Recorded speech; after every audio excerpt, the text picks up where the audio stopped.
Thanks for tuning in to the Pacey Performance Podcast. So this evening, I'm delighted to welcome James Morehen. So welcome to the podcast, mate. How are we? You all well? Very well, thank you. Yeah, very well. Good. There hasn't been many nutritionists on the podcast, and it's been a mission to try to change that and get a few more nutritionists on, because as we'll discuss in this episode, there's plenty of people out there who won't have access to a nutritionist, and it'll be one-man bands in football or rugby, and you're expected to deal with everything. So I think there needs to be, or there is, a certain level of knowledge that is out there for strength and conditioning coaches and sports scientists, not only in them kind of positions, but across the board anyway. So thank you for coming on. Anyone that doesn't know who you are, do you just want to give us a bit of a background on yourself, education-wise, and then we'll get into the chat? Yeah, cool. So, look, I started my academic journey, I guess, at 21. I was a little bit of a maturer student, shall we say, but ended up going to Liverpool John Moores University, where I studied my undergraduate in sport and exercise science. I then rolled on and did a master's in sports physiology. And then for me, the natural progression after that at John Moores was funded PhD, where I was the sports nutritionist at the first year of the PhD. It was Widnes Vikings, which is a rugby league team in the Northwest.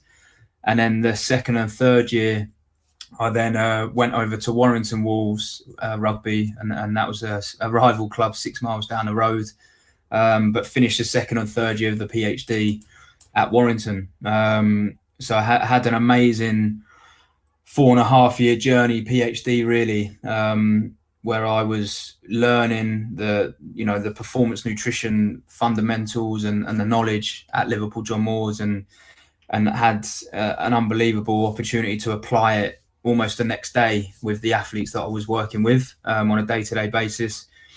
That was kind of my journey as a student, and then I graduated with my PhD. Very proud kind of moment and year, and really enjoyed that. And then it was time to get a real job and get my first full-time employment, really, following the academics. So I then applied for a role at the FA, England Football, and was thankfully successful with that. And I've been at the FA now just over 3 years. So that's looking after the performance nutritionist with my colleague, Chris Rosimus, and looking after the nutrition for our national teams on the men's and women's pathway. So really good department, really enjoy that role, and just nice to kind of apply that to our national football players. What age did you go to university? When you said mature, how mature? Well, 21. So yeah, okay. Yeah, I was exactly the same. Yeah. How did you find it as a mature student? For me, it was the best decision I ever made, because what, to go later or not to go younger? Yeah. Okay. Yeah, because at 18 I wasn't ready for it, and I ended up going over to Canada. I lived in Canada for 2 years as a professional snowboard instructor, and I basically lived on the snow for 3 years. But just wasn't ready at the time, mate, to study at 18. Just didn't have the urge, didn't have the drive. But then that shifted at 21, and really had that motivation to actually go and study. And the reason I say it was the best decision I made was because at 21, I still enjoyed it and I still went out, don't get me wrong, but I actually really wanted to learn about sports science and get my hands, get hands-on experience with athletes quite early on in that degree program. And that massively helped me down the line as I went on to the Masters and then the PhD. I didn't enter the PhD having not worked with athletes yet. And I think that was massive for me as a student, my development as a nutritionist. And it's something I think a lot of students graduating now with Masters in sports nutrition sometimes lack. And it's not their fault. It's not really anyone's fault, but I think that experience with athletes is crucial as early on as you can get, really. So when you say athletes, you're referring to your snowboarding stuff? No, so I mean, or just during your PhD. Yeah, so I mean, where I got hands-on experience with athletes was I always kind of put my hand up to help out with some of the PhD students at the university at the time. And I remember helping out with Dr. George Wilson, and one of his athletes was a jockey, a flat jockey named Franny Norton. And he's kind of known as the King of Chester. He's a very successful flat race jockey. But it was, helping out with PhD students at the time that allowed me to then experience what it was like to sit down and talk with an athlete and do some physiological testing. And that was early on in my undergraduate degree that I kind of put my hand up to help out with that. So when I rolled onto the Masters, I'll never forget it. We had a placement module with St Helens Rugby League. And that part of that placement was that the players would come into the altitude chamber at pre-season, and they would basically once a week, they'd go into the altitude chamber and they'd do a big watt bike session at altitude. And Matty Daniels, who is the S&C coach at St Helens, and John Wilkins was actually the captain of the squad at the time. They were coming in and they were using the altitude chamber, and we did a 6-week placement project. But then again, at the end of that, I said to Matty Daniels, look, if you guys want to carry this on, although that placement project is finished in terms of the university, I've got no problem like coming in every Wednesday morning at 7 a.m. and helping you out. And they loved it. They jumped at the chance. So then I had almost a whole pre-season of helping out, the St Helens rugby lads. And then I'll never forget, at the end of that, I then said to Matty Daniels, look, could I come down to the club every Saturday morning and help out at the club? And he was like, yeah, of course you can. So none of that was nutrition at the time. That was all kind of S&C. But what I was accumulating was some really good contact time with athletes. And then when I asked John Wilkins for a reference and Matty Daniels for a reference, because I was then applying for a bit of an internship at Saracens Rugby Union, they had no problem giving me that. And it gave me quite a powerful application to Saracens, because I'd had the captain of St Helens and the head of S&C providing me with a reference. And that allowed me to then get my foot in the door at Saracens. Good lessons. Is one thing that comes to mind there. We've got physios who are often now doing strength and conditioning masters and strength and conditioning qualifications. We are here now as a strength and conditioning coach myself, but with an audience of a sports science strength and conditioning base, learning about nutrition. Is that coming the other way as well, in terms of nutritionists getting really interested in the strength and conditioning and how that all links together, and the sports science and how all that links together? I'm just wondering if it does go the other way. I'm guessing it does. Yeah, I think 100% new. For me anyway, look, I am interested in strength and conditioning. I'm interested in physio. I'm interested in rehab. I'm interested in sleep. I think when you do a rounded sports science degree, like, there's always going to be elements of interest in the other disciplines, and a mutual respect that disciplines are there for a reason and they can all complement each other very well. I would never say that I'm an S&C coach, or I don't think I ever want to be one. I used to be, but not now. But I really enjoy understanding and learning the fundamental basics of it, and how that can complement some of the stuff that I do nutritionally. And I reflect back to when my time working with John Clark at Warrington Wolves, who I know you've had on now. He's in rugby with Eddie Jones, and JC, who's still a really close friend of mine and a good mentor. But me and him got on so well at Warrington. It was amazing, and his understanding of nutrition and my respect for him and his role, we really clicked and we really gelled, and that was ultimately for the benefit of the players and the squad. But that was I'll never forget those 3 years working with John and how we gelled and worked really well together, as well as the other people in our department, the physios, the head of medicine, the soft tissue, etc. But that was a really good department to work within, because I think everyone understood everyone's place and how we could all support each other.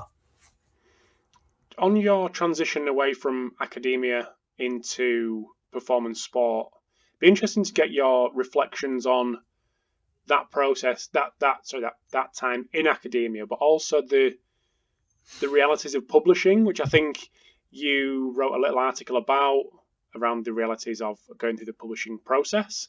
Would you be able to just give us your reflections on that time and, like I say, the realities of publishing a paper? Yeah. I mean, I'm fortunate that I've got 4 of my own publications that are basically the studies that I did in my PhD. And one thing I would say here is, I think anyone that publishes a paper, you've never done it on your own.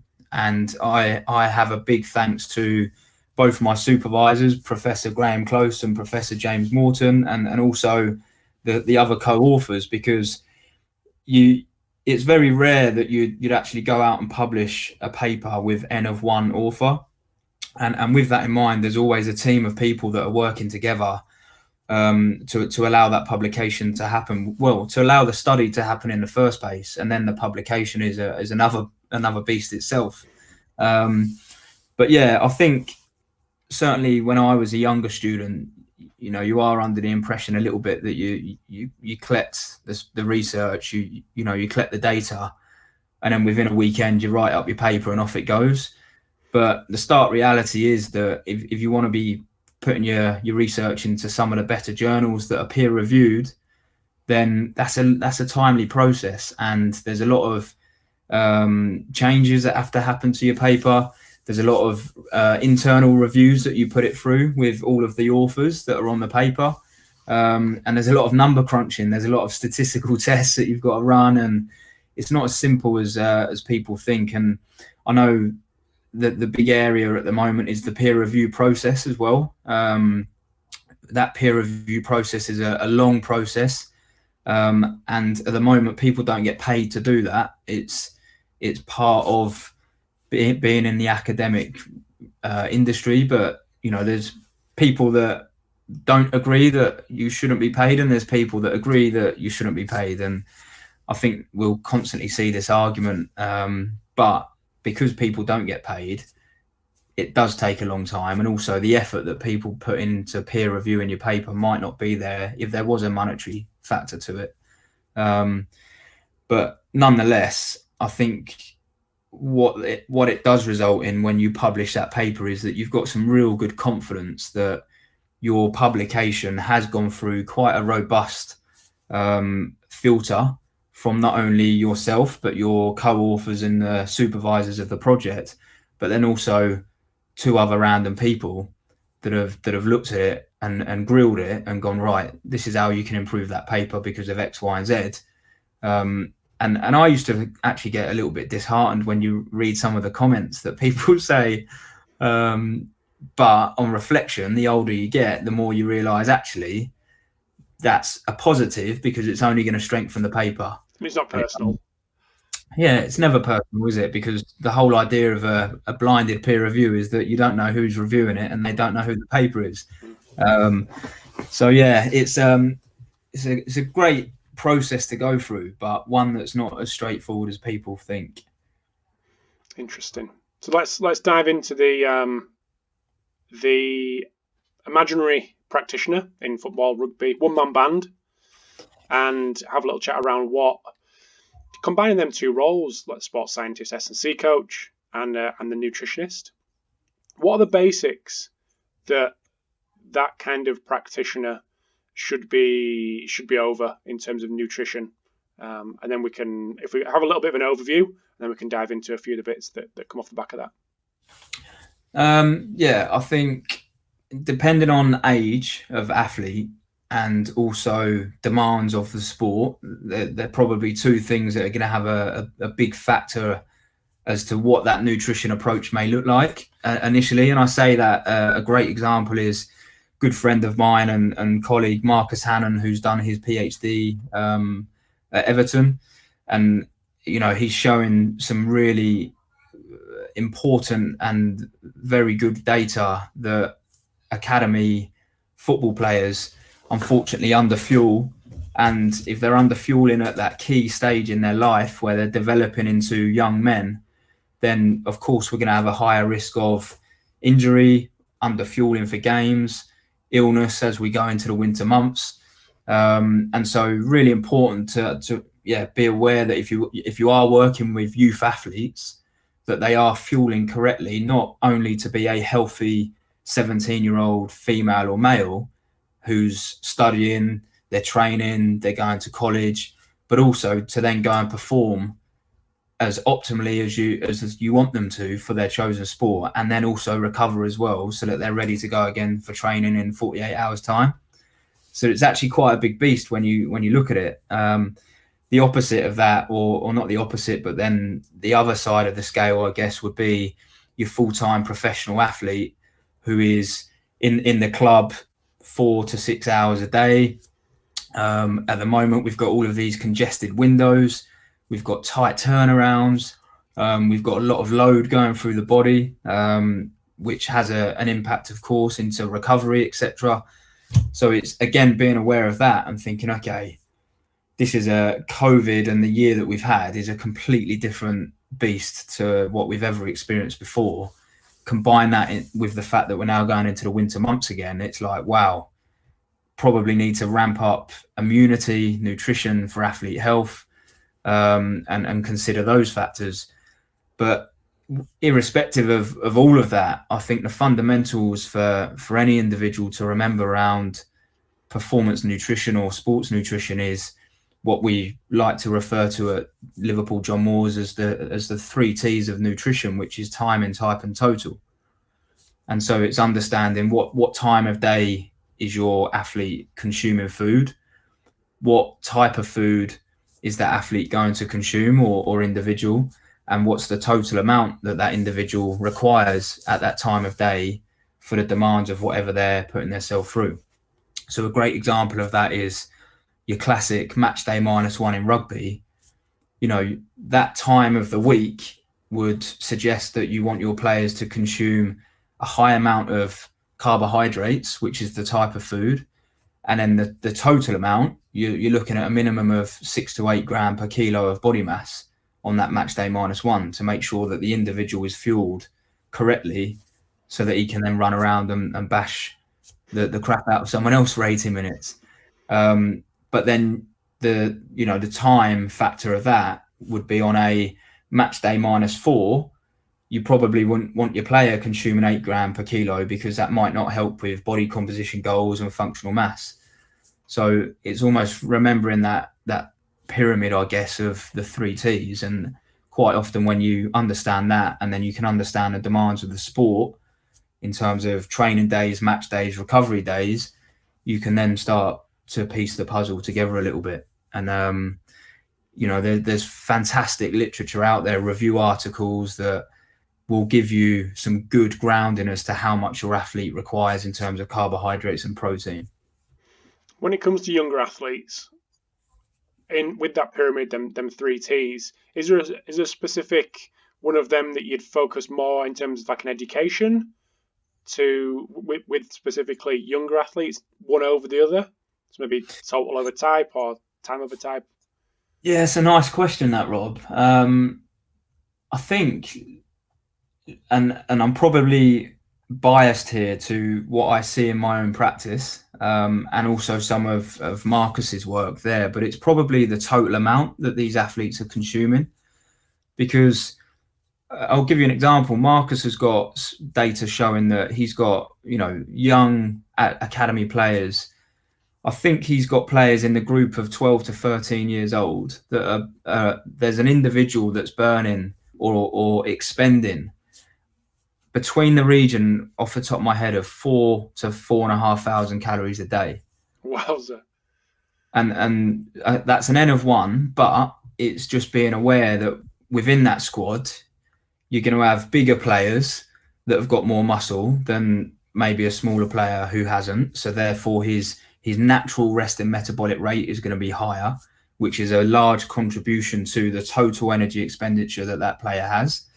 But also at that age, it's school, it's after school clubs, it's lunchtime, it's learning, it's then going to training, it's then getting in from training. He might have a brother who he's then playing with, or, whatever. But you've got an individual there who's expending between 4 and 4,500 calories a day.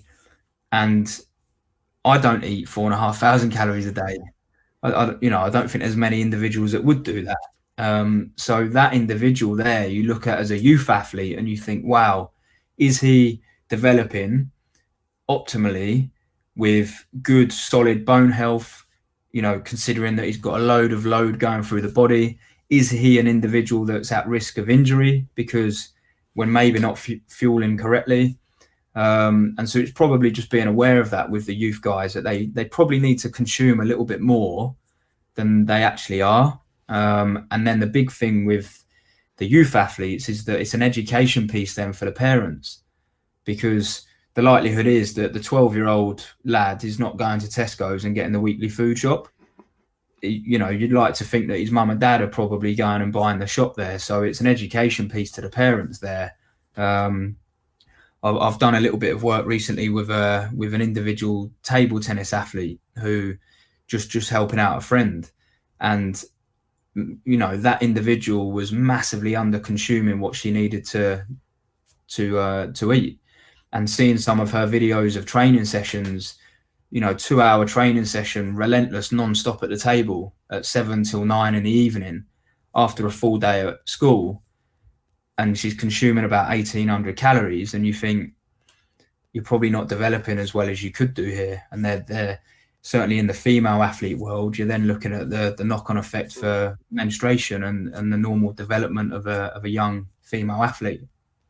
So when it comes to assessment of that, again, using this made-up person who's doing all different types of jobs, S&C, sports science, nutrition, what tools have we got available to assess what these potential younger athletes or older athletes are actually consuming? Yeah, you've got the classic food diary.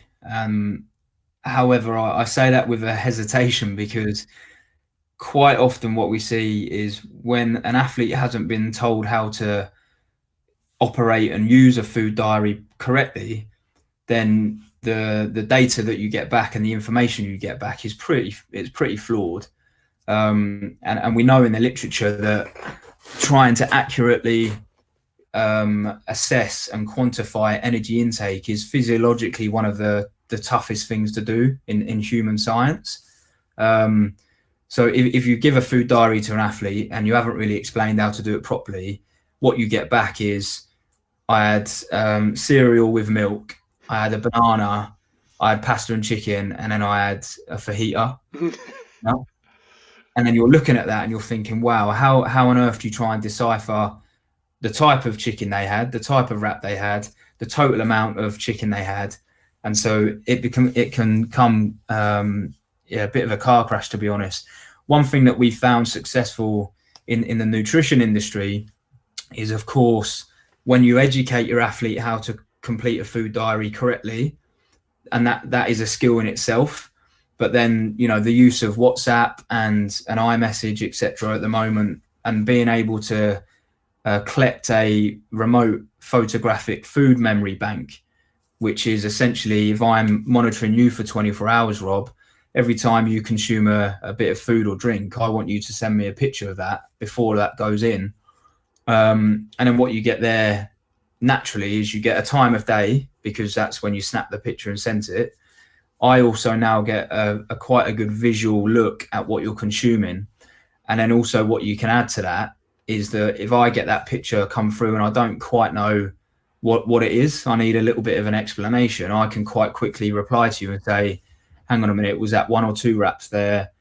Was that 4 carrots or 2 carrots? And then you've got that text as well, which gives it a bit of a description. And that can be quite effective and successful.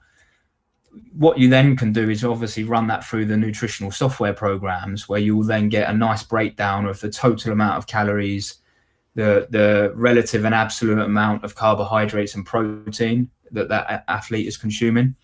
But I actually think before you do that, you can get a really good insight into that individual's eating behaviors and their natural nutritional behaviors, because what you've got is you've almost been a fly on the wall for that individual for 24 hours, and you can see, okay, isn't that interesting that he's telling me that he's struggling to put weight on, but he's actually skipping breakfast? Isn't it interesting that they're moaning about sore muscles and muscle recovery, but they're not actually having anything in terms of that pre-bed window of opportunity to help recovery. So they've had dinner at 7 o'clock and then they've not had anything, and then they're going to bed for 8 hours. They've basically missed a massive opportunity to get some recovery and nutrition in, and then they wake up the next day saying they've got sore legs. If you back that on night after night, yeah, you're probably missing a good recovery window. So yeah, the WhatsApp can be really effective actually to get a good insight into nutritional behaviours and natural habits really.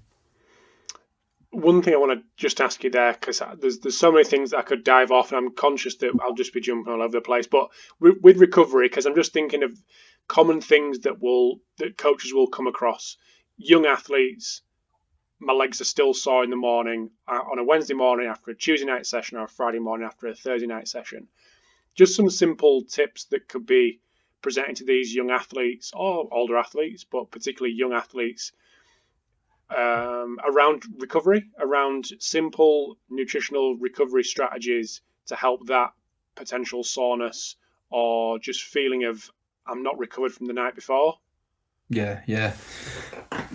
Probably the biggest and easiest thing I would say right now, and this is concurrent with many of my colleagues and nutritionists in the industry, is consuming a high protein source food or drink, in that 30 to 45 minute window before bed. And probably the simplest one is milk. It's dairy milk, it's plant-based milk, it's getting a good source of milk into the body, because milk is brilliant. It's a natural rehydrator. It's got a good source of calcium in there, which is going to help these young athletes develop their bone health. It's of course got a good source of protein, and the protein in there is a breakdown of both whey and casein protein. And it's the casein protein, which is the slow release protein. It's the one that we digest a little bit longer overnight. And so having a mixture of that whey and casein before bed is brilliant. Another option could be your yogurts. So, a Greek yogurt pot in the evening with a drizzle of honey if they've got a sweet tooth, and a handful of blueberries and strawberries, again, is like, nutrition 101 recovery pot pre-bed. Like it's what I would be advising to all of the athletes I work with. The mixed berries and the increase of these kind of antioxidant polyphenol foods and compounds is an important thing as well, which can help recovery. But I would say they're probably the three tips there. It would be a pint of milk, it would be a Greek yogurt with some mixed berries, and then it would be a handful of mixed berries. Mm-hmm. So you've mentioned you've mentioned there about behaviour change, and I think that's spoken about a lot in various different contexts. But when you say behaviour change, what do you mean, and why is it important to think about it in that way to get the athletes to optimize their nutrition? Yeah, well, I'm not going to dive into the combi model and the whole behavior change wheel, but what we do know is that probably the capability, the opportunity, and the motivation for those athletes to want to do what it is that you're asking them to do. So, have they got the capability to consume the milk before bed? Have they got the opportunity to do it? And what is their motivation to want to do that? And I actually think the motivation side of stuff links quite heavily into the education side of stuff. And I think, the success that I've had with athletes that I work with, but also general clients that may want to lose weight because they need to become healthier, it's education. You can't go away from that, I don't think, because when it's very hard when you show an athlete or an individual whatever tag of motivation that they're going to hang on to, whether that be the science and you show them the data and the graphs because they love numbers, whether it's a role model and you show them someone who's better than them in their sport, and you say, look, this is what they're doing, and they look up to them and they go, okay, yeah, like that. Or whether it's an emotional or psychological element. For example, I had a guy that couldn't get life insurance because he was overweight and his BMI was too high. Oh, wow. So his drive and his motivation there was, I'm not getting any life insurance. So that was basically Project 96.9, which was the weight that he needed to be. And it was bringing him down. So I think once you understand what hooks you can get with these individuals, if you can hit them with a couple of them and they relate to that and they see that and that it begins that motivation and the ball starts rolling, it's very hard then for someone to almost deny what you're saying and go against it. So we know like copious amounts of research that shows that consuming a higher protein diet will help with an individual who may want to put muscle on, or an individual that may want to lose fat because you're increasing your calorie content coming from protein and not high fatty foods. We know that protein before bed helps with recovery.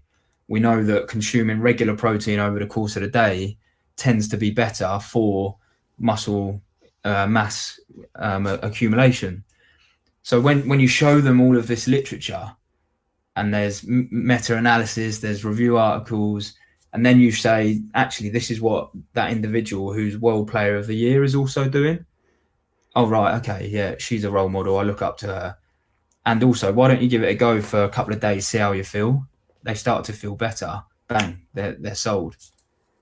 So it's there's a lot of hooks there that you can kind of target without going off tangent a bit. No, absolutely, definitely not. I mean, in a group setting, how easy is that to do when you've got a number of individuals in a larger group, larger team, rugby, football, whatever, to understand them hooks and have the time and opportunity to develop that knowledge to know what that hook is?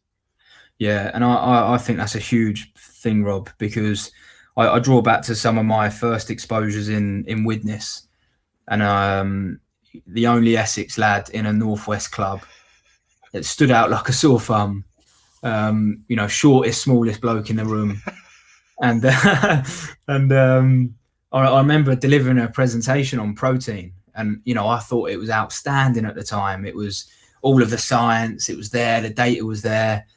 And inevitably, you had lads in that group that didn't really care about the data. They just tell me what to consume and I'll eat it. So they're sitting at the back, getting quite bored quite quickly. And the older I've got and the more experience I've got of working in sport, you do have to realise quickly that there are individuals that will love the presentations. They'll love the data. There'll also be individuals, as a couple of players, I won't name names, but I quickly learned that they didn't want to be spoken to and educated in front of their mates. It wasn't the time nor the place to do it. The time and the place to do it with him was on his own after lunch, having a coffee, when it was quite an informal environment, and it was just slipping in those few little nudges and bits of education. And that was how you got him to buy into it, not asking him, oh, did you have your milk last night? Because he just walked off. So yeah, I think in that team setting, it's, we talk about flexing your style and dialing up and dialing down at the right times, but yeah, it's really important to know how to educate your squad and your team, because everyone learns differently. You'll see a different shade of red to what I see, and people will look at nutrition differently. People will have things that they enjoy to eat, things that they don't enjoy to eat. You might have a vegetarian, you might have someone who loves red meat but doesn't eat fish. So it's being aware of all of that. And I think that comes with knowing your player as a human being as well as an individual. And we've learned that massively, like in the roles that I'm in recently, of really getting to know that person for who they are. So there comes an interesting discussion point, because from my experience, and this may have changed over the last few years, but nutritionists have maybe not always been a full-time, we need a nutritionist full-time. They'll dip in. I mean, we used to have someone like 2 days a month. And so to get that knowledge of the individuals, well, he didn't get the knowledge of individuals. He'd come in and speak to the chef and speak to the physio. We probably didn't even hardly interact with the players in the 2 days that he had in my experience. So how hard is that? And is that changing? Yeah. I guess it is, because people like Marcus are going in as full-time members of staff in academies. But how hard is that if you don't have that full-time contact with the players? And is that changing for nutritionists? Yeah, it is hard. And look, I've been there and done that. And I wouldn't say I learned the hard way, but I learned how ineffective that model is of basically 1 day a month. It was ridiculous. But that was what it was at the time. And I look back at that time and I think I achieved absolutely nothing. Genuinely, yeah. Because what can you achieve in 1 day a month where you've got 30 players that you need to get to know them as individuals? You then need to get to know how they operate, how they work, their likes and dislikes. You've then got to profile them all and understand where are they at the moment on their nutrition journey with you and their nutrition journey at that club. You know, James Morehen talks about a nutrition age. You might have a very successful footballer or rugby player at a particular club, but they've never considered nutrition before. So you could argue that their nutrition age and their nutrition education age is 0, because they've got through their whole career by being a very, very skillful athlete. So yeah, I think, and I hope gone are the days of nutritionists working 1 day a month. I think we're beginning to see a shift on it becoming 1 day a week, if not, 2-3 days a week, which I think is great. And I think that's how the industry has got to move forward. But this is also a bit of a shout out, I guess, to nutritionists and to S&C coaches to say, look, the value that we can bring your team and your squad is massive, because ultimately, your time in your previous practice, Rob, you could have a squad of very, very fit players who are all robust, injury-free, but none of them have got a Scooby how to fuel correctly for that 90-minute of games, or that 90-minute game of football that is a cup competition. And by the way, it's just gone to extra time and penalties. So that's now 120 minutes, 150 minutes of football. That's not a 90-minute game where you can just consume what you think you can on a match day and think you're going to last it.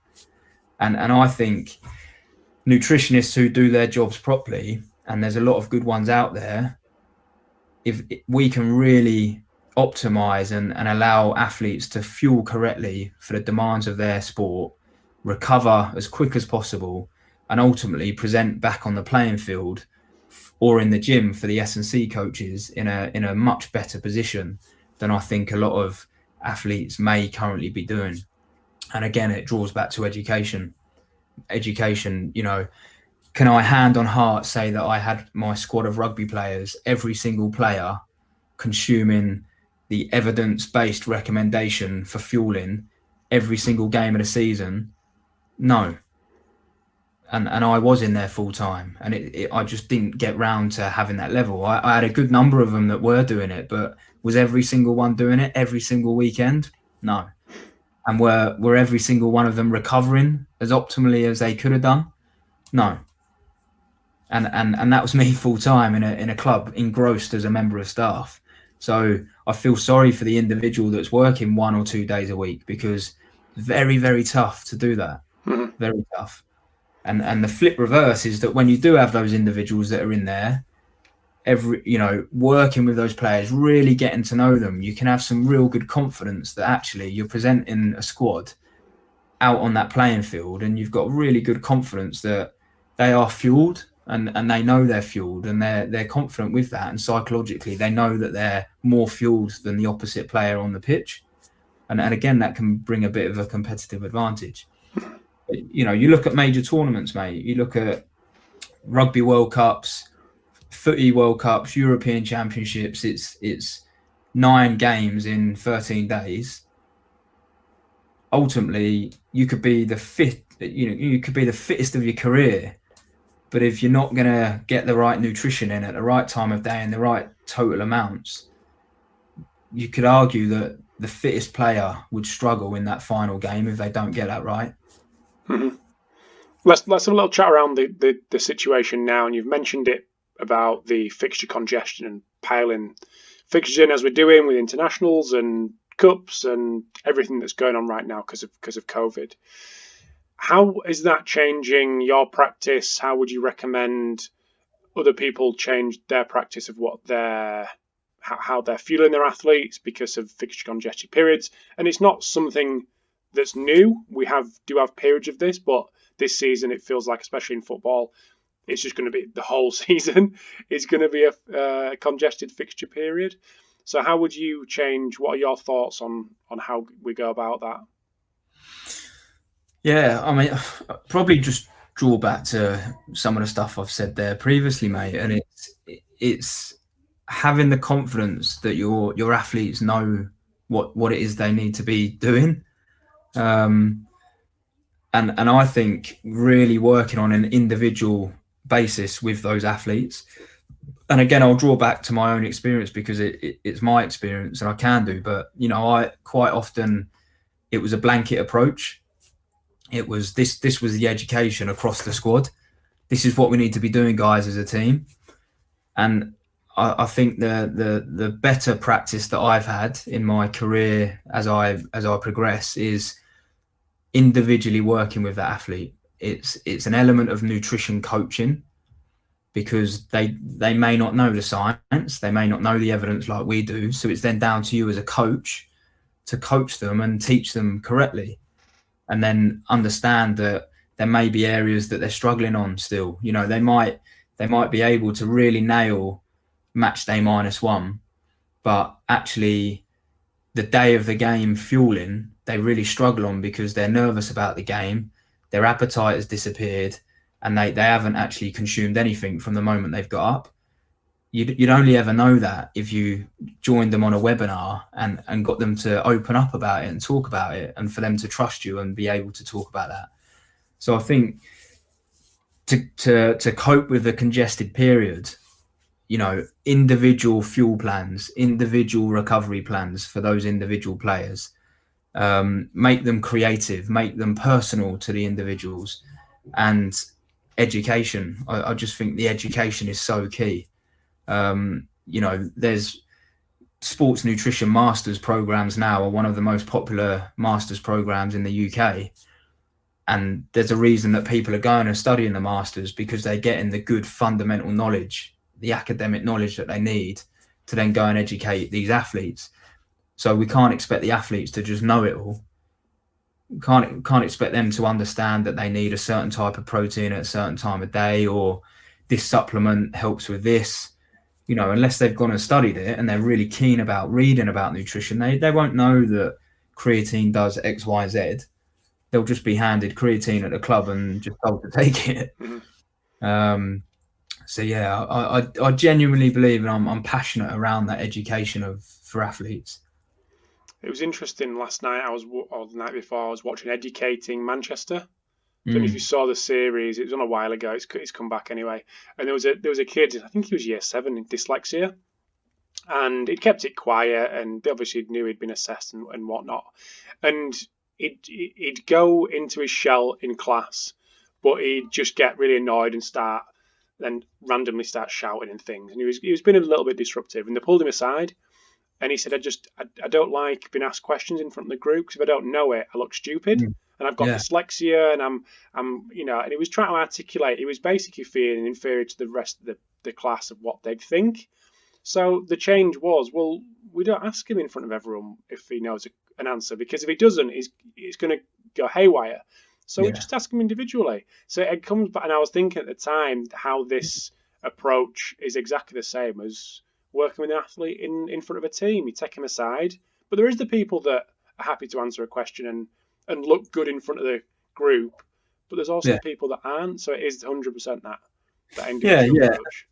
And also a lot of players and athletes, well, not a lot of them, but some of them live with each other as well, and so you can really tap into that. That one of them might actually really enjoy cooking and be quite into it, and so it's almost educating that individual to say, here, look, why don't you do the cooking for your teammate, and you bring them up to speed. So that's also a massive area to consider, that a lot of these youth athletes might actually be in a clubhouse where they're all living together, and there's some great examples of nutritionists in the industries actually going around to these player houses, and they do come dine with me events, and they're there showing a player how easy it is to actually cook a chicken stir fry with rice. And, weigh out the rice, make sure that you're consuming the right amount that you need to recover from training. Great examples of stuff like that. Mm-hmm. Well, we're coming up to 10, 15 minutes from the hour, and I'd like to take the next 10 or 15 minutes to discuss recent trends that players may present with they've seen on the internet, they've spoken to the mate, the mum, the dad. And the first one is, again, this was something that came definitely into the public light with Game Changers. Was it Game Changers, the Netflix documentary? It was, wasn't it? It was called that. About veganism. So is that something that players are still coming in with and deciding that they're going to go vegan, or has that died down because of the publicity around it isn't as much as it was maybe 6 months ago? How do you deal with it if they do decide to go that way? I just like your experience around that. I'm just thinking it may be applicable to people out there. Yeah, I think we, as an industry, it definitely not exploded, but there was an increase in individuals, coaches, players, athletes, individuals that were beginning to explore vegetarian and veganism. And we had discussions, with my colleagues at work and friends and stuff. And actually it created a really nice buzz around nutrition. Really nice, whatever way you want to frame it. But what it did do is it got a lot of individuals talking about nutrition, and probably for once in the nutrition's life, we were at the forefront of the table and everyone was talking about it. Because sometimes I think nutrition's like the new boy to the party in the sports science discipline. Still haven't got people full-time in clubs like we discussed. So it was nice that there was a bit of a buzz around, okay, well, what is it? Why are people beginning to make the decision to try it and stuff like that? And yeah, there was a lot of athletes that did try it. And there's some that are still following that kind of eating behaviour. What it did do was highlight some players who were probably under consuming other areas of nutrition. And if you are going to go down that route and decide to go vegetarian or vegan, then it's really important that you almost upskill all the other areas of nutrition then. Because if you begin to knock out, for example, red meat out of the diet, then your iron intake is going to be reduced quite substantially. So then it's beginning to look at, okay, well, what other food sources can I consume to make sure that I am getting the right amount of iron and I'm now not deficient in iron. A big area for the athletes was, if you are going to begin to knock out the animal sources of protein and dairy, then where is the protein coming from? And are we now getting enough of that protein to make sure that we are still consuming the right amount to allow muscle growth to happen and muscle repair and recovery to happen? And a good example there is there's a key branch chain amino acid called leucine. And leucine is what's referred to in the literature as almost the light switch of recovery. So if you consume a diet that is high in leucine and you're consuming it at regular time points throughout the day, then you're going to have a better chance of muscle protein synthesis, which is the building of and repairing of muscle protein. And and that's obviously coming in abundance from dairy and meat. If you don't consume that, then okay, where's leucine coming from now? So you can get leucine from plant-based sources and vegetarian and vegan options, but it's not in a great supply, and you then have to start consuming a little bit more of things like pea protein, plant protein, the almond milk, soy milk. But it's just being aware of that, and again, it's that education piece to the athletes, because when you then break it down like that and say, look, I don't mind what nutrition kind of strategy you want to follow. What I am bothered about is making sure that you then don't become deficient in certain vitamins and minerals, and also that it doesn't compromise your ability to go and perform and recover for the demands of your sport. So yeah, kind of a big education piece around that. Perfect. Have you found in your experience that a lot, I mean, I'm guessing like anything, a lot have gone back to what they were doing previously? Or do you think because of that emphasis on the plant-based diet, like one positive thing is they were eating shed loads of veg, which maybe they hadn't been doing before. Like, do you think it has shifted the needle forward, even if players have gone back to what they were doing before in terms of non-vegan or non-vegetarian?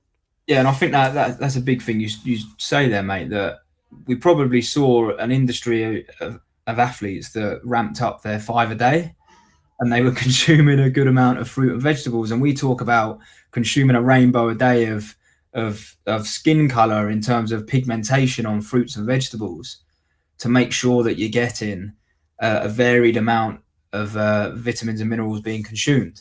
So the fact that if you're not going to consume meat and you're not going to consume dairy, almost by default, you have to then start consuming more of the leaves and the fruits and vegetables, which is great. But yes, I know a number of athletes that tried it for a month and was like, don't like that, that's boring, and have reverted back. But also, you know, there are, I've spoken with nutritionists in the industry, and there are athletes that have almost in a way periodized when they're going to eat meat. Yeah. And we talk about you guys talk about training periodization. Well, we've got nutrition periodization. And so quite often we would recommend to our athletes not to consume a steak the night before a game, for example, because it can sit on the stomach a little bit, may not have digested and gone through the system fully. And players don't really like having that fullness feeling on a match day. So you could suggest, well, you know, have your red meat on a Tuesday night then, and get it in there. I also know athletes who, you know, they might not consume meat Monday and Tuesday each week, and they just, you know, that's their preference. So you could almost argue that they're going vegan or vegetarian on 2 days a week, and that's just a preference and a behavior that they've opted for. So I think, yeah, on a whole and in summary, it created a great buzz around nutrition and allowed us to actually capitalize on, okay, there's an element here that we can start educating athletes why meat gives you this, why it contains X, Y, Z, but also how important fruit and vegetables are to be consuming as well. And last but not least, before I let you go, a very on trend topic, CBD. Yeah. So one thing I would say is, for those that are listening that want to listen to another good podcast with this, Professor Graham Close has done one. I think it's with Lauren Bannock. Nice. But really good, kind of 60, 90 minutes of Graham talking about CBD and the risks, etc. So I can give a small insight into some of the work that Graham and Andy Casper, a good friend and colleague of mine, have done. And Andy did a fantastic study where he looked at the prevalence of CBD use within professional male rugby union and league players. And I suppose the reason that it's gone quite rife in rugby and contact and collision sports is because that the quest for players to try and get pain relief and enhance their recovery, I guess, and almost trying to mask the pain of the game that they've gone through. And in Andy's study, so 517 players were recruited, and I asked a questionnaire. 26% of the players currently or had previously used CBD. So you've almost got a quarter of the cohort there that have used it or actively using. And then you had 80% used CBD to improve recovery and 78% to kind of relieve pain and help sleep. And then you had 39% were 28 and above, which shows that there's a bit of a trend there for players that the older they're getting, the more they're trying to seek, products like CBD to help with that pain and recovery the older they're getting.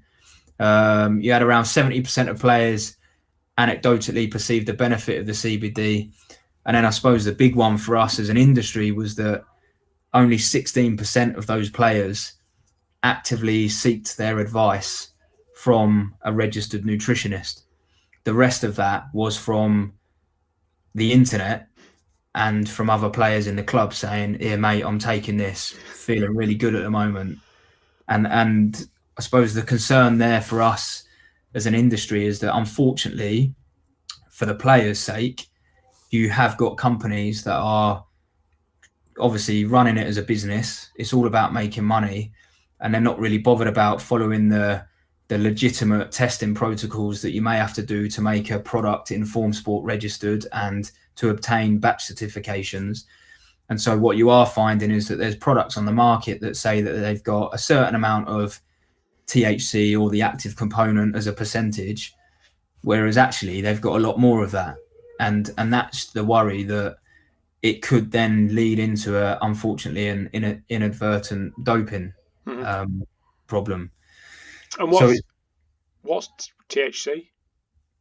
So THC is the active component within the cannabis leaf, I guess. There's many active components within it, but it's the THC that is kind of the big player, and the one to be aware of, really.